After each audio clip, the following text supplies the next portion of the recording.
Do your upper eyelids feel droopy? Do you always feel puffy around your eyes or have people asking you if you're tired all the time? You might consider a procedure called blepharoplasty. In this episode of OCuTALK, Oculoplastic Surgeon Ivan Vrcek tells us all about the process of undergoing blepharoplasty surgery, who might need it, what to expect during recovery, and the improvements to expect around your eyes, both functionally and aesthetically. Dr. Vrcek? I want to talk to you. Not now, later. No, now.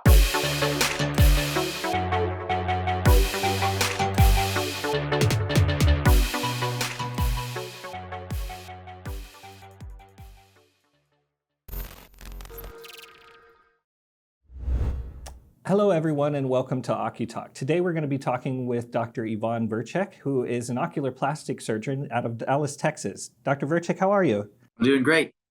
Oh, it's good to have you with us today. We always like to start with a little bit of a background. So can you tell us a little bit about what brought you to ocular plastic surgery and maybe even what ocular plastic surgery is? Sure, absolutely. Thanks for having me. So I'm an oculoplastic surgeon, which means I went to medical school. I then did a residency in ophthalmology. Both of those were at UT Southwestern in Dallas. And then I did a fellowship in oculoplastic surgery, which is plastic and reconstructive surgery in this area. So the area around the eyes, basically, the upper and lower eyelid, the brow, the cheek. I did an additional fellowship in facial cosmetic surgery. So like full facial surgery, facelifts, rhinoplasty, all these types of things. But I've chosen to specialize my practice kind of in this zone, kind of in the lower eyelid, upper eyelid, cheek, and brow area. And what brought me to it was since I was very young, I always wanted to be a doctor. I wanted to be a surgeon. I thought it was just kind of a cool career to have. It's very gratifying to help people. I like working with my hands. When I went to medical school, I sort of narrowed it down to a few surgical subspecialties. I kind of liked more delicate, smaller surgeries rather than bigger things like, say, joint replacement or something like that. And so I kind of narrowed it down and ended up pursuing ophthalmology. I think the eye is fascinating. I think vision is, if you had to choose one sense that you definitely wouldn't want to lose, it'd be your vision. And so, I loved ophthalmology. But the part about it that I loved the most was the plastic surgery element, kind of the creativity, the variety. And so I pursued fellowship in oculoplastic surgery. I was fortunate enough to get a spot. And I love my job. I love doing plastic and reconstructive surgery around the eye. So today we wanted to talk specifically about blepharoplasty, which is a procedure done around the eye, obviously. Could give us a little background about what is that, right? And maybe even talk about what the blephara is, right? What are we talking about here? Yeah, the bleph is the root word for eyelid, and plasty is the root word for mold or shape. And so blepharoplasty is an operation to mold or shape the eyelid. You can have upper blepharoplasty, which is usually where we're removing some extra skin and maybe sometimes some of the deeper fatty tissue of the upper eyelid. You can have lower eyelid blepharoplasty, which is probably the most common operation that I perform, where people have puffiness in their lower eyelid or hollowness in their lower eyelid. And you can remove or reposition fat to shrink the hills and fill the valleys in the lower eyelid. You can remove skin in some cases where there's loose or redundant skin. And so that's blepharoplasty. It's usually outpatient surgery. I do it usually under sedation anesthesia. It's a low downtime, high patient satisfaction operation that can help with vision in the sense that when you remove extra skin from the upper eyelids, more light can come in. Vision's a very light-dependent activity. The eye is a very light-dependent organ. And so letting more light in tends to improve vision. And it also helps people look better. By removing the puffiness in our lower eyelid, we can look more arrested, refreshed, younger. And this is the most common operation I perform. So let's talk about the candidates for blepharoplasty. Certainly there are cosmetic reasons to do blepharoplasty. Are there other reasons as well? Absolutely. So like we were talking about before, it can help with vision. So sometimes the upper eyelid skin can get so bad that the eyelid is weighed down and blocking the pupil. And when that happens, less light is coming in. And so people will have a diminishment in their peripheral vision. They'll often also have a diminishment in their central vision, particularly in contrast sensitivity.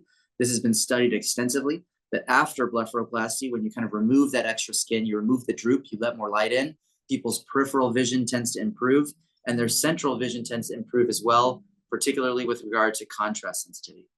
Yeah, that's very interesting. So listen, I have a question about that. So when we're talking about blepharoplasty candidates, right?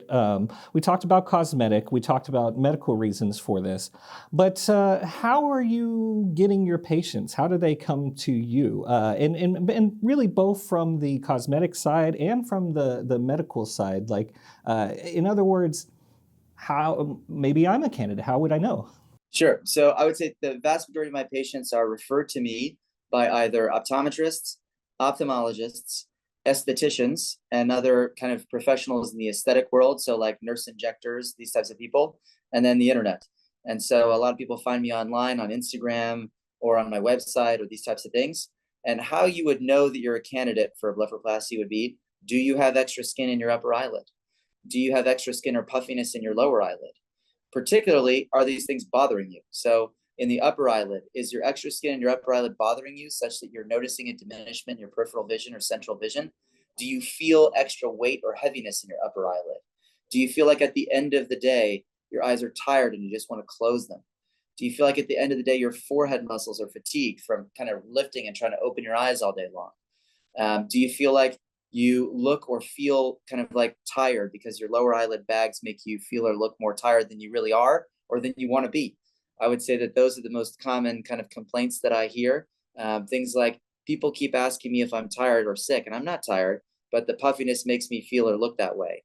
Or I feel like I'm not seeing as well in my peripheral vision, or I can feel extra skin or weight in my upper eyelid. You know, the eyelid is supposed to be a very light structure, and it doesn't take very much to say double its weight. So if you get some extra skin in your upper eyelid, it could double the weight of your upper eyelid, which you will notice. You know, and I think even in my own personal life, I've seen this before, right? Like I've seen some people where, the edges of the eye seem to come together a lot more than like yours or mine, right? And I think maybe we've all seen this before, and that's kind of what we're talking about here, right? So Right. Yeah. let's talk about the procedure itself, right? Because I think anytime that we talk about eye surgeries in general, right, anything that goes in and out around the eyes, it can be a little unsettling, right? And I think that knowing what the procedure is about can help assuage some of those fears, right? So let's talk about what the procedure's like. You already said you do it under anesthetic, but just what exactly are we doing during a blepharoplasty? Sure. So usually I do this as outpatient surgery in a surgery center, but it can also be done under local anesthetic in an office setting, depending on the situation. It's not painful surgery. It's usually very successfully localized, meaning you can use local anesthetic to numb it up. In the procedure, what I do in upper blepharoplasty, for example, is I numb up the eyelid with local anesthetic. So that's a tiny little needle, like the same kind of needle you'd use for Botox. It's the second smallest needle commercially available. It's very small, and you numb up the eyelid. I use a special kind of numbing that helps the numbing to spread, so that you can just inject one spot, it'll numb up the whole eyelid. And I measure very carefully the amount of skin we want to leave behind so that people can still close their eyes and have a symmetric end result, or as close to symmetric as possible. So I measure both upper eyelids. I measure what we need to leave behind so we'll be able to close and have a symmetric amount of skin remaining. I'll also often mark out kind of the lateral extent because, as you indicated, a lot of times the hooding is worse kind of out here laterally or in the outer part. And so I'll mark that out and kind of include that in the design of the incision. Then I make an incision along those markings. I remove a safe amount of skin so that you can still close your eyes and look like you. I make sure there's not bleeding happening. I kind of control bleeding and bruising. And then I close that incision with dissolving stitches typically, but other stitches can be used if a patient's had a problem with dissolving stitches in the past, for example. So let me ask you this. So you're describing, number one, we're injecting the eyelid, not the eye, right? And then number two, the skin, if you will, that's being removed is from the top side. Does anything happen on the underside, if you will? Yeah, great question. So yes, in the upper eyelid, what I do is I hide the incision in the crease or fold of the upper eyelid that almost everyone has, and I remove the skin from above the fold. And the reason is below the fold, there's a very critical muscle that's involved in blinking and eyelid closure that one needs to protect. In the lower eyelid, so lower eyelid blepharoplasty is a little different. So in the lower eyelid, there can be a skin excess problem, but usually before people develop a skin excess problem, there's a volume excess problem. So it's puffy. All of us have fatty tissue in the eye socket. It's supposed to be held back by a membrane called the orbital septum. Over time, that orbital septum is getting loose and the fatty tissue is coming forward, kind of like a hernia, which causes the bag. And so there, we make a hidden incision on the backside, on the inside where you can't see it, in the mucous membrane part of the eyelid, which is great because if you've ever cut the inside of your mouth, like on a tortilla chip, you know it heals really fast. And so we make a hidden incision on the backside of the eyelid, which you can't see and heals fast, to access that fatty tissue. Sometimes we remove some, sometimes we reposition some to fill in these hollows called the tear trough. And then sometimes there is some extra skin. In that situation, I typically do what's called a skin pinch, lower blepharoplasty. I make a small incision along the lower eyelid lash line, remove a safe amount of skin, again, to avoid problems with closure or distorting the shape of the eye, which I again carefully measure, and then close with dissolving, typically stitches. So when you were talking about the membrane, this is for my own curiosity here, is that when people have puffy eyelids, say from, I don't know, not sleeping or anything normal course of action that can cause that, is that the same thing as that membrane, or is this a more severe case of that? That's a great question. So people can develop puffiness in their lower eyelid for a lot of reasons. The most common is that orbital septum getting loose and the fat bulging forward. That can happen genetically. So you can inherit lower eyelid bags that you develop at a very young age, like fourth grade, And I have patients that tell me they've had bags in their eyes since the fourth grade. Other people will develop this problem just over time, things get looser. Other people will develop this problem because they rub their eyes a lot, and that kind of stretches it out. Other causes of lower eyelid puffiness would include things like allergies. So a lot of us, when we have allergies, will be more swollen. Or if you have a salty meal. So you go out for sushi, and the next day you might notice it's a little more puffy. There are other environmental things that can cause it as well, but I would say those would be some of the most common. So, okay, so one of the questions I have about this is there an age demographic? Because it would seem to me like, there might be too young because your eyes are still growing, and is there too old because, things aren't going to pop back the same way they used to? That's a great question. So I often say it's about anatomy. It's not about age. But you're exactly right. You would definitely want to wait until someone is finished growing. You wouldn't want to be usually performing this procedure on someone who's not finished growing. But people can have very different anatomy at different ages. So like we've talked about in this conversation, people can inherit this problem. So whether it's the upper or lower eyelid, you can kind of inherit extra skin or puffiness around the eyes. And that can often happen at a very young age. So like late 20s, early 30s. I would say the most common age that I'm performing lower blepharoplasty is probably in the 40s. But I've performed it on people in their 70s. And then to your point, yes, as we get older, things don't snap back as well as they used to. I would say at the upper boundary of age, the things that would stop a patient from having blepharoplasty would be other health problems that would stop you from having surgery in general. So if you've had like a heart attack or a stroke, and you need to mitigate these kinds of risks or consider these kinds of risks when proceeding with even a simple elective surgery like a blepharoplasty, that's something that needs to be considered.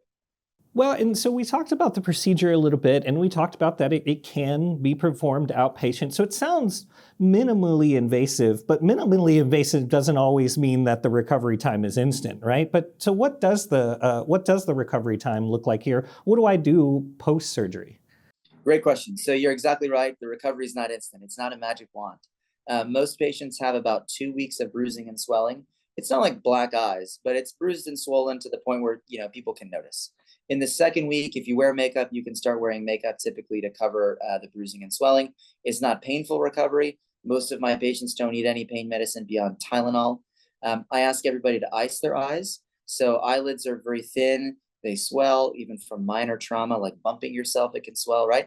So I ask everybody to ice their eyes heavily during the postoperative healing phase. For the first 3.5 days, lots and lots of ice. The other thing is important to keep the area clean.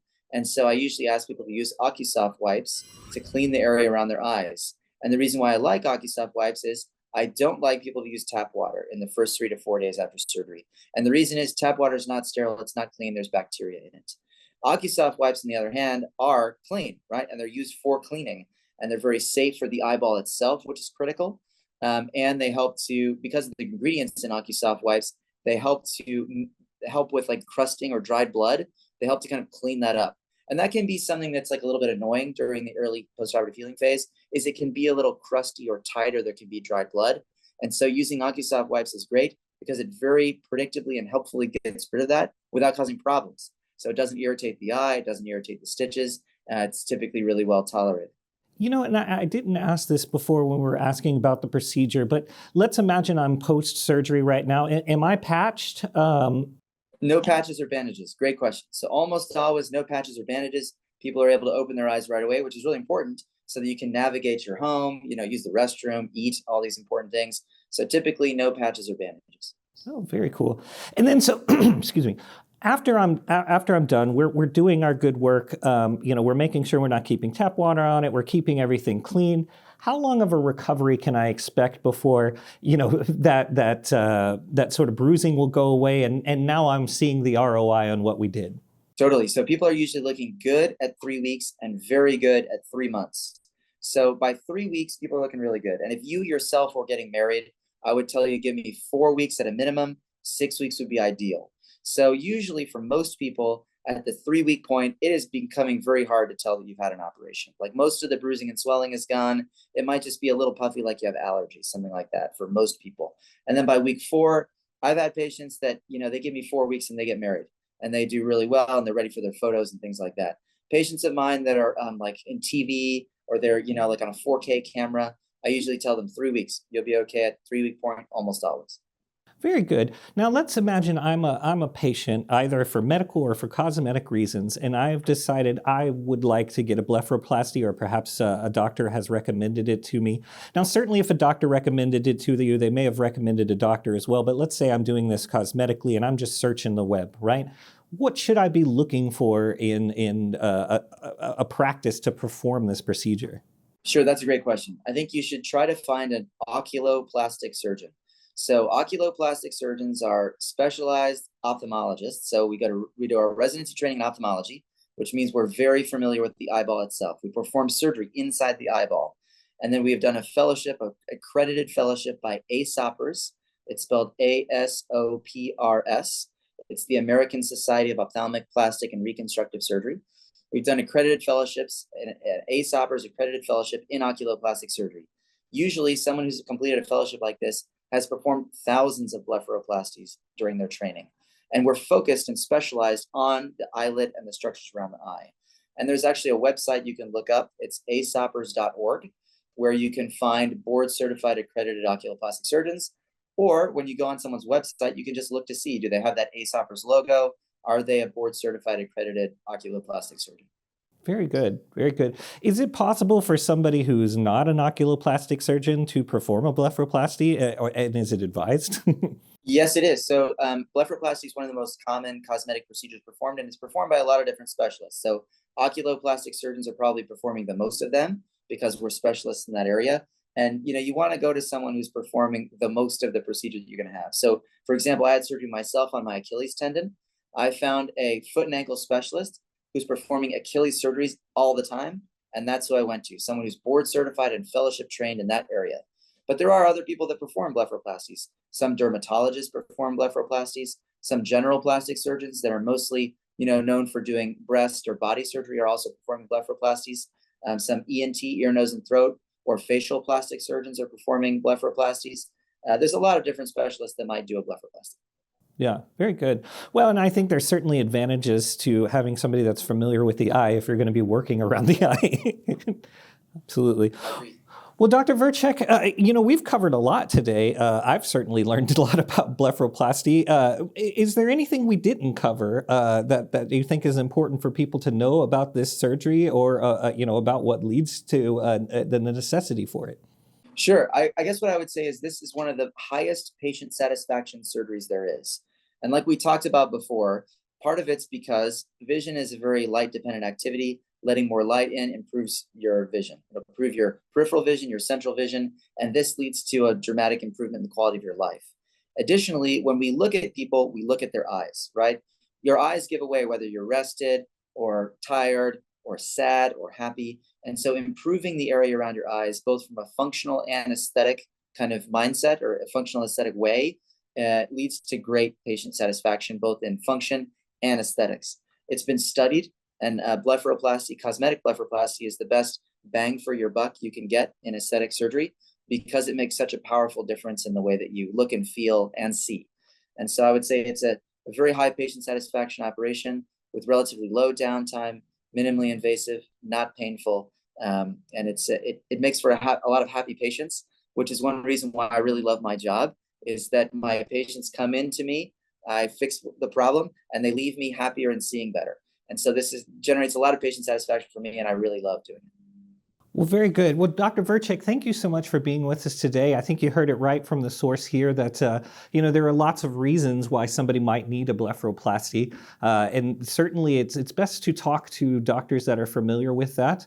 And we've learned about the recovery. We've learned about what it takes to see the results from this. And I have been very interested and just want to say thank you so much, Dr. Vrcek, for all this information today.